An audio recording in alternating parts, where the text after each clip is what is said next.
저희들은 가정 예배를 세우는 5단계를 계속해서 배워나가고 있는데요. 오늘 좀 한 번 더 정리를 해보면 좋을 것 같습니다. 건축을 하기 위해서는 기초 단계부터 잘 세워야 되는데요. 가정 예배도 동일합니다. 그래서 기초 가정 예배 터잡기에서는요, 부모님과 하나님과의 관계, 부모님이 먼저 회심하고 난 이후에 하나님과 바른 관계 안에 있어 쇠마의 명령을 잘 받아 순종함으로 삶으로 가르쳐야 된다. 그리고 신앙의 교사로서의 부모의 정체성을 세우는 단계가 이제 1단계고요. 1단계가 잘 놓여졌다면 기둥을 세우면 됩니다.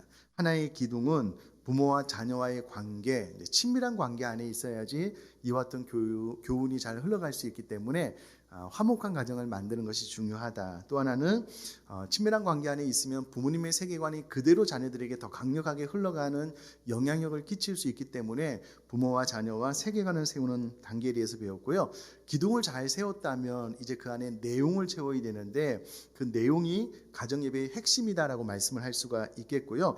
말씀과 기도와 찬양에 대한 이해 그리고 인도 방법에 대해서 지난 시간에 배웠습니다. 이렇게 하면 이제 지붕을 세우는 단계 4단계가 있는데요. 기독교적 문화인 섬김과 비전의 삶을 형성하는 단계, 이게 무슨 말인지 오늘 말씀을 들으면 이해를 할 수 있을 것 같고요. 마지막 5단계는 실제로 예배를 설계하고 실천하고 갱신하는 능력을 키우는 단계로서 다음 주까지 설교를 다 들으면 이제 가정 예배에 대한 말씀은 다 들었다라고 생각을 하시면 좋겠습니다. 일단 3단계까지 잘 마친 가정은 내용까지 잘 채웠다면은요, 지붕을 덮어야 되는데, 그러면 집을 짓고 나서 지붕을 덮지 않으면 때로 비나 눈이 올 때 가정 안으로 그대로 쏟아져 들어오게 되잖아요. 그래서 꼭 지붕을 세우는 단계가 중요한데, 우리 자녀들이 생애 통과 의례로서 성장 주기, 그러니까 어릴 때부터 장년부에 이르기까지 성장 주기마다 매번 위기가 찾아오게 되어져 있습니다. 이것은 우리가 원하든 원하지 않든 찾아올 수밖에 없는 그런 상황인데요. 바로 이때에 어떤 외부적인 환경과 조건에 흔들리지 않고 견고한 집을 세우기 위해서는 반드시 지붕이 필요한데, 이 지붕은 영적 지붕을 덮는 단계다라고 생각을 하시면 좋겠고요. 이 영적 지붕을 잘 덮으면은 자녀들이 생애 오랜 기간 가운데 위기와 환란이 찾아올 때에 오히려 그것이 더 자녀들로 하여금 경고케 할 수 있는 좋은 효과를 가져다 주거든요. 이제 이것이 무슨 의미인지 설명을 드리도록 하겠는데요. 일단은 우리 사랑하는 자녀들이 생애 주기 가운데 반드시 맞이하게 되는 위기의 순간 때는 어떻게 되느냐라고 했을 때에, 포엘과 유수트는 자녀의 삶의 자리, 특히 우리 가정의 곳곳에 강력한 기독교 문화를 의도적이고 지속적으로 세워 나가야 된다라고 이야기를 합니다. 다시요. 우리 가정 곳곳에 강력한 기독교 문화를 의도적이고 지속적으로 세워나가는 일이 중요하다는 거예요. 왜냐하면 그와 같은 삶을 통하여 자녀들의 삶 가운데 위기가 찾아왔을 때에 오히려 가정 안에 있는 아름다운 기독교 문화로 인하여 그 위기가 자녀들의 삶을 더 단단하게 만드는 효과를 가져다 줄 수 있기 때문에 그렇습니다. 이게 무슨 말인지 오늘 본문 말씀부터 시작을 해서 차차 설명을 드리도록 하겠습니다. 오늘 본문 5절 앞절에 보면은요, 하나님께서 이스라엘 백성들에게 그 조상들이 했던 말이 무엇인지 기억하고 후손들에게 잘 전하라 라고 이야기를 함으로써 과거에 하나님께서 이스라엘 백성들 가운데 어떻게 역사하셨는지를 늘 회상할 것에 대해서 권면하고 명령하고 있습니다. 그렇게 하고 난 다음에 5절 이하에 보면은요, 우리 조상들에게 명령하사 그들의 자손에게 알게 이르라 하셨는데, 과거에 하나님이 우리 조상 가운데 어떻게 역사하셨는지를 후손들에게 잘 알게 할 뿐만 아니라 6절에 보면 이는 그들로 후대고 태어날 자손에게 이를 알게 하고 그들은 일어나 그들의 자손에게 일러서, 그러니까 삶 가운데 우리 조상 가운데 역사하셨던 하나님의 일하심을 그 후손에게 잘 가르치고 그 후손은 또 태어날 후손들에게 잘 가르쳐서 이 신앙의 유산들이 후손들에게 잘 물려지게 될 것에 대해서 명령을 해주고 있습니다. 자, 그러면 과거에 이스라엘 백성들 가운데 하나님께서 역사하셨던 것들을 회상한다라고 했을 때에 어떤 방법이 효과적인가라는 질문을 던져보면은요, 그 방법이 이미 성경에 다 나와 있습니다. 예를 들면 사무엘상 7장 12절 말씀 보면은요, 사무엘이 돌을 취하여 미스바와 센 사이에 세워 이르되 여호와께서 여기까지 우리를 도우셨다 하고 그 이름을 에벤 에셀이라 하니라라고 기록이 되어져 있습니다. 이게 무슨 말이냐면은요, 사무엘 선지자가 하나님의 도우심으로 인하여 블레셋과의 전쟁에서 승리한 거예요. 승리하고 난 다음에 돌을 취하여서 이스라엘 백성들이 사는 미스바와 센 사이에 이 돌을 세워놓고 그 이름을 에벤 에셀이라라고 칭하게 됩니다. 에벤 에셀은 여호와께서 여기까지 우리를 도우셨다라는 뜻이 되고요. 이스라엘 백성들이 미스바와 센 사이에 세워진 그 돌을 바라보면서 그 후손들이 도대체 이게 무슨 돌입니까? 라고 물을 때에 신앙의 선배들이 이 돌은 과거에 우리 신앙의 선조들이 혹은 우리 때에 블레셋과의 전쟁이 있었는데 그때 하나님의 놀라운 은혜로 말미암아 우리가 블레셋과의 전쟁에서 승리하게 되었다. 너희들이 이 돌을 볼 때마다 과거에 우리와 함께 하셨던 하나님, 우리에게 승리를 전해주셨던 하나님이 지금 이 시간 우리들의 삶의 현장 가운데 동일하게 역사하고 있다는 것을 기억했으면 좋겠다. 이와 같은 방법을 통하여 이스라엘 백성들은 하나님께서 그들에게 역사하셨던 것들을 후대에게 잘 전달을 해줬다라는 겁니다. 뿐만 아니라 여호수아 4장 6절 7절 말씀도요, 이것이 너희 중에 표징이 되리라. 후일에 너희의 자손들이 물어 이르되 이 돌들은 무슨 뜻이냐 하거든 그들에게 이르기를 요단물이 여호와의 언약궤 앞에서 끊어졌나니 곧 언약궤가 요단을 건널 때에 요단물이 끊어졌으므로 이 돌들이 이스라엘 자손에게 영원히 기념이 되리라 하라 하니라. 이게 무슨 말이냐면요, 여호수아도 마찬가지입니다. 하나님의 명령에 순종하여서 요단강을 건넌 뒤에 하나님께서 12돌을 취하라고 명령을 하셨거든요. 그러니까 여호수아가 12돌을 취하여서 이스라엘 백성들의 삶의 한복판에 두고 후일에 자손들이 이 돌들은 무슨 뜻이냐라고 물을 때에 요단물이 여호와의 언약궤 앞에서 끊어졌던 사실을 가르칠 것에 대해서 하나님께서 구체적으로 명령을 하셨고요. 이 명령에 순종하여서 여호수아도 똑같이 행했다라는 거예요. 그 이스라엘 백성들이 후손이 어느 날 그들의 삶의 터전 한복판에 돌이 쌓여져 있는 거예요.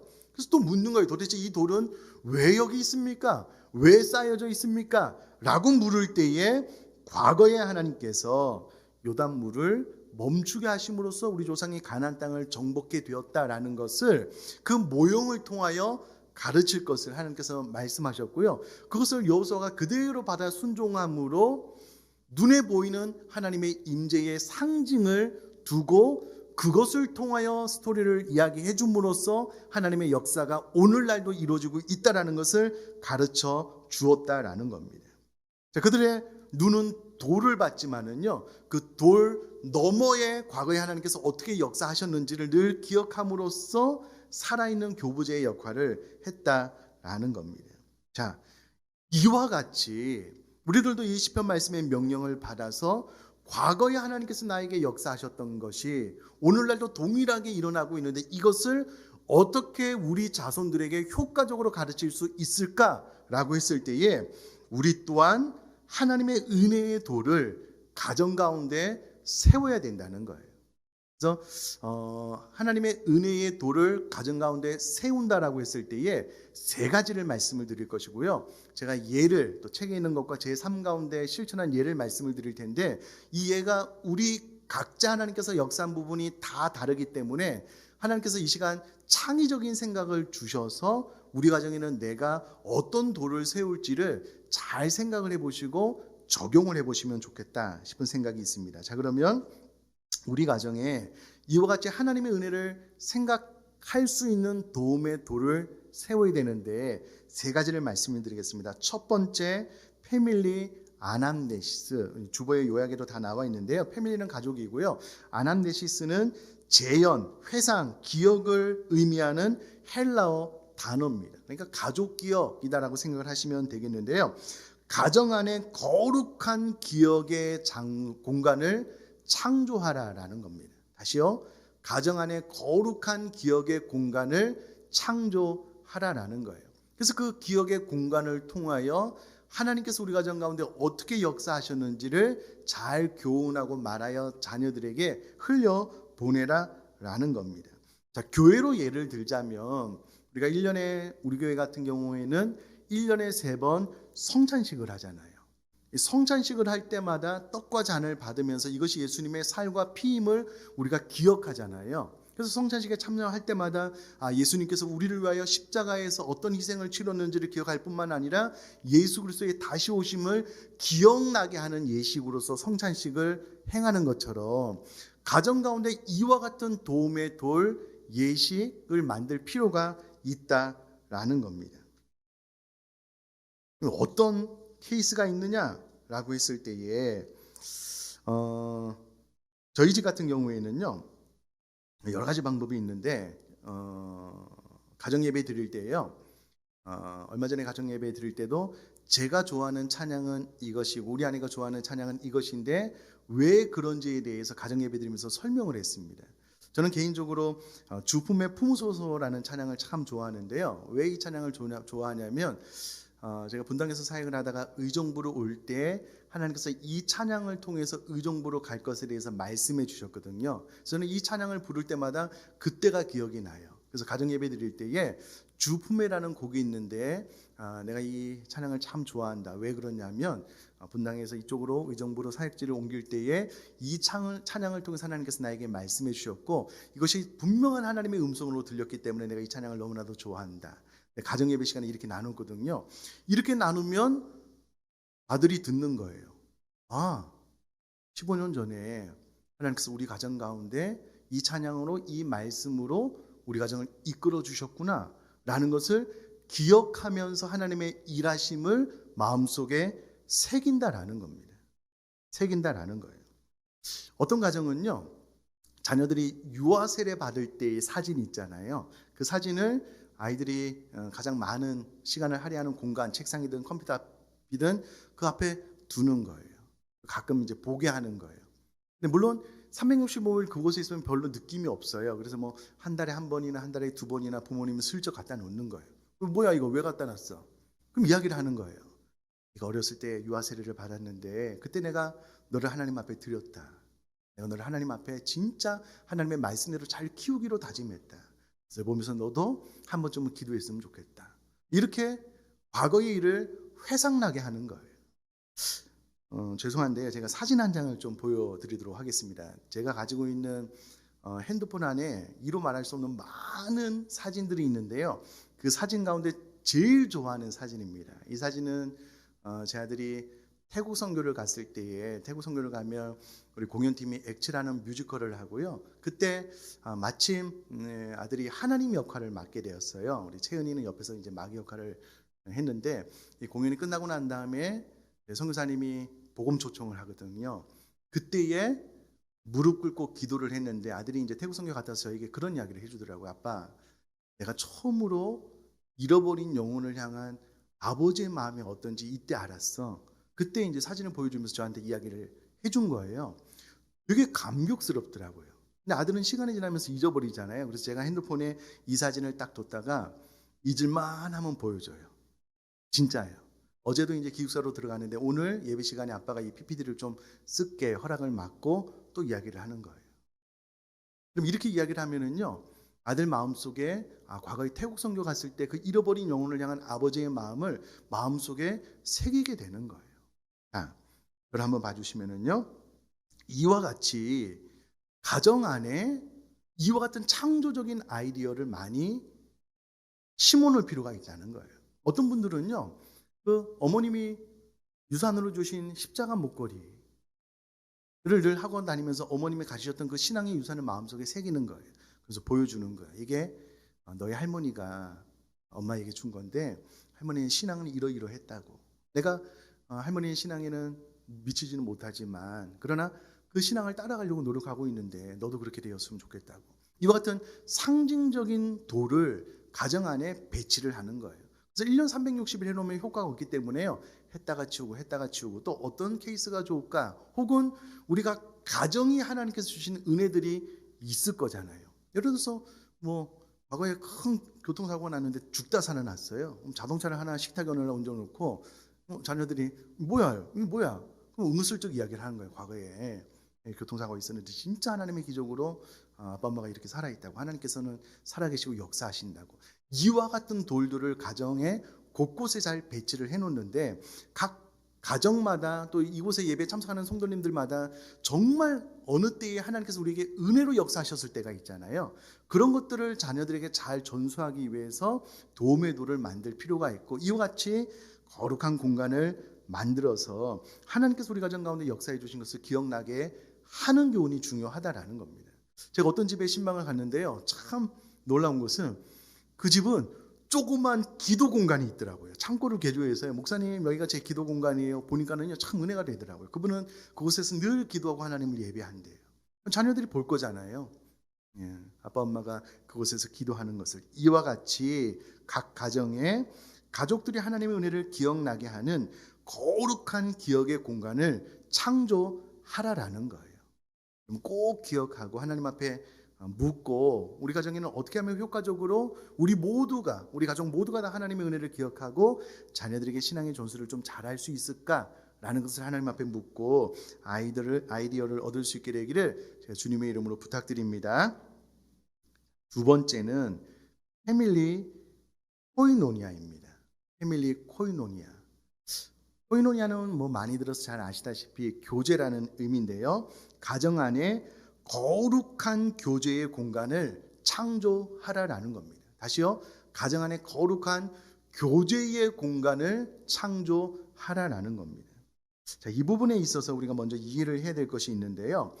가족은 혈연으로 맺어져 있잖아요. 피로 맺어진 존재이기 때문에 다른 사람과는 다르게 끈끈한 사랑이 있다라는 거예요.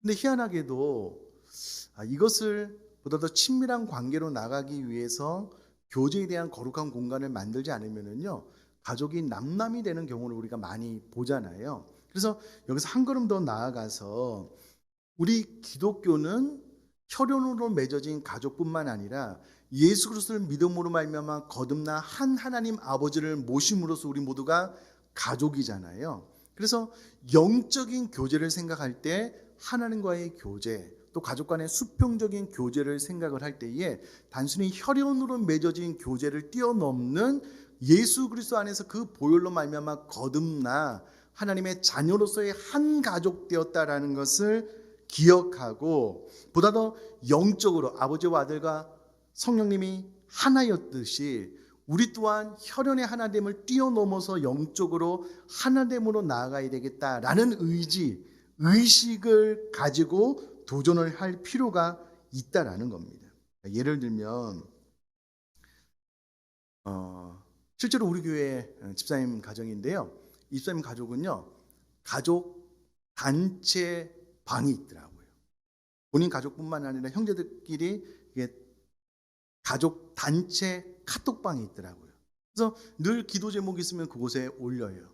그럼 다른 가족들이 내가 기도할게, 어떻게 됐어? 안부를 묻고 떨어져 있지만 늘 기도하더라고요. 참 좋은 가족이다라고 생각을 했습니다. 작게는 여러분 개인뿐만 아니라 이제 두세 명, 세네 명 가족뿐만 아니라 또 다른 가족들까지 좀 확대하면은요, 기도 제목이 있을 때마다 그곳에 올리는 거예요. 기도를 부탁하고 아빠, 엄마 내가 기도할게, 아빠, 엄마도 내가 기도할게, 이렇게 해서 좀 더 친밀해지는 것 중요하고요. 어떤 집은요, 집에 식탁 옆에 중보 기도판이 있어요. 참 중요한 기도 제목이 있을 때 거기다 적는 거예요. 시험을 앞두거나 하나님과의 관계가 멀어졌을 때는 그렇게 표현하는 가족들도 있고요. 또 어떤 집은 대화 의자가 있어요. 식탁 의자 말고요, 다른 의자를 놓고 가족들이 다 자기로 바쁠 때 어느 순간 그 자리에 가족이 앉으면은요, 누구라도 옆에 가서 이야기를 들어줘야 돼요. 말을 안 하고 이야기를 듣는 걸로. 약속을 한 거예요, 가족들이. 자, 어떤 가족은 일주일 중에 하루 혹은 2주일 중에 하루를 축복의 날로 정하고 혹은 감사의 날로 정해서요. 이날은 서로 축복만 하는 거예요. 잘못, 험담 지적하지 말고 축복만 하는 거예요. 칭찬만 하는 거예요. 의도적으로 그런 날을 만들어서 해야 될 필요가 있다라는 겁니다. 혹은요, 어떤 집은 패밀리 타임이다라고 해서요, 가족 티타임 시간이 따로 있어요. 일주일에 한 번도 좋고 두 번도 좋고. 그래서 밥 먹고요, 티타임을 하면서 자녀들 뭐 음료수 마시면서 이때만큼은 전원 핸드폰을 무음으로 해놓든 핸드폰을 바구니에 넣고 치우는 거예요. 그래서 20분이 됐든 30분이 됐든 이 시간에는 서로에게만 집중한다. 뭐 그런 가족들도 있더라고요. 이런 식으로 해서 너무나도 바빠서 사실 바쁘다는 말보다는요. 그 집이라는 공간 안에 가족들이 다 있어요. 다 핸드폰 보고 있어요. 게임을 하거나 뭐 너튜브 하거나 다 각자. 근데 그런 것들을 가정에서 한 자리에 모여서 특별한 의미, 보다 더 친밀한 교제를 나누기 위해서 그 거룩한 교제의 공간을 만들어서 창조해서 서로 아름다운 마음을 나눌 필요가 있다라는 겁니다. 자, 중요한 것은요. 이것은 기획하지 않으면 안 돼요. 어느 날 자연스럽게 뚝딱 이루어질 확률은 제로입니다. 가족들이 가정 예배로 모여서 우리가 한 달에 한 번은, 2주에 한 번은, 일주일에 한 번은 앞으로 이런 시간을 가질 거야. 그래서 이 시간은 거룩한 시간이기 때문에 우리는 가정 안에서 거룩한 교제의 공간으로서 이 시간을 만들고 할애를 해서 우리가 앞으로 교제하면서 지낼 거야 라고 정하시고 적용하고 실천할 수 있는 저와 여러분 될 수 있기를 주님의 이름으로 축복합니다. 그렇게 되셨으면 좋겠습니다. 아멘 하시고요. 순종하신 분들은 반드시 가정 안에 친밀한 교제가 더 활성화될 줄 믿습니다. 해보니까 좋아요. 저희 가족도요. 밥 먹고 이제 간식물을 먹잖아요. 그러면 희한하게도 핸드폰에 손이 가요. 별다르게 할 것도 없어요. 그럼 아내가 한마디 딱 해요. 다 내려놓자고. 또 뒤집어 놓고 간식 먹으면서 서로 좀 이야기하고. 그러면 교제의 질이 좀 깊어지고 질적으로 더 견고해지는 그런 특징이 있거든요. 꼭 이것을 기억해 놨다가 여러분 이렇게 하면은 설교를 더 진행할 수 없어요. 그래서 이제 각자 하나님 앞에 창조적인 아이디어를 묻고 우리 가정에 정말 패밀리 코이노니아 가족 교제의 거룩한 교제 공간을 창조해야 되겠다라고 뜻을 정하고 잘 적용할 수 있게 되기를 주님의 이름으로 축복합니다. 제가 예언을 하나 할까요? 잘 안 하다가 그렇게 하면 싸워요. 그래도 뛰어넘어야 돼요. 잘 안 하다가 해보려고 그러면 싸워요. 그래도 뛰어넘고 해서 아름다운 문화를 만들었으면 좋겠고요. 세 번째는 패밀리 디아코니아입니다. 가정 안에 거룩한 섬김의 공간을 창조하라라는 겁니다. 디아코니아는 봉사, 섬김을 의미하는 단어인데요. 저를 한번 봐주시면 우리 가정은 가족들끼리 똘똘 뭉쳐서 내적으로 보호만 하라고 하나님께서 만들어 주시지 않으셨습니다.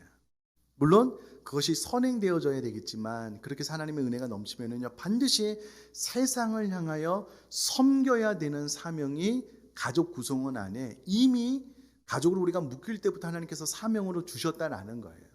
그래서 어릴 때부터 우리 사랑하는 자녀들에게 반드시 우리 가정은 우리끼리 잘 먹고 잘 사는 그런 하나 되는 가족이 아니라 반드시 세상을 향하여 섬기고 봉사해야 되는 사명을 받았다라는 것을 삶으로 행위로 가르쳐야 된다라는 거예요. 그런 의미에서 이 패밀리 디아코니아는 너무나도 중요한데요. 자, 그러면 삶으로 가르치기 위해서 어떻게 해야 되느냐라고 했을 때에 참 감사한 것은요.